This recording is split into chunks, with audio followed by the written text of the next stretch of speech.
മഗധത്തിന്റെ രാജാവായ ജരാസന്ധൻ അനേകം രാജാക്കന്മാരെ പിടികൂടി തടവിലാക്കി.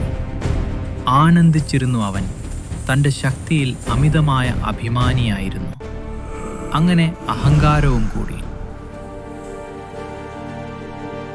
ഭീമൻ ഉയരം കൂടിയ അതിശക്തമായ മസിലുകൾ, കട്ടിയുള്ള മീശ, നീണ്ട കറുത്ത മുടി പിന്നിലേക്ക് കെട്ടിയത്, ചുവപ്പ് സ്വർണ്ണ പാണ്ഡവർ രാജവേഷം, വലിയ ഇരുമ്പ് ഗദ കയ്യിൽ. കൃഷ്ണൻ നീലത്വക്ക്, നീണ്ട കറുത്ത മുടി, സ്വർണ്ണ അലങ്കാരങ്ങൾ, മുരളി കയ്യിൽ, സ്നേഹവും പ്രബലമായ ധ്യാനവും നിറഞ്ഞ കണ്ണുകൾ.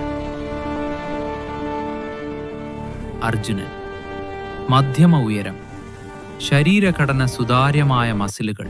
ഭീമനും ജരാസന്ധനും തമ്മിൽ ഭീകരമായ പോരാട്ടം തുടങ്ങി. പർവ്വതം പൊളിയുന്ന ശബ്ദം പോലെ ഇരുവരുടെയും ഏറ്റുമുട്ടൽ. 14 ദിവസം ആരും തോറ്റില്ല.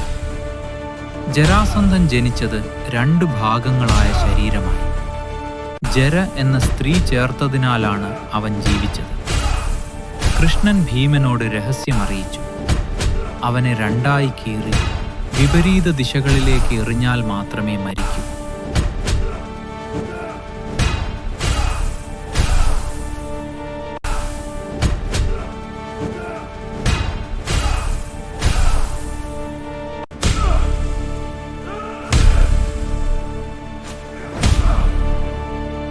ഭീമൻ അതിശക്തിയായി ജരാസന്ധനെ പിടിച്ച് ശരീരം 2ആയി കീറി. 2 ഭാഗങ്ങളും വിരുദ്ധ ദിശകളിലേക്ക് എറിഞ്ഞു.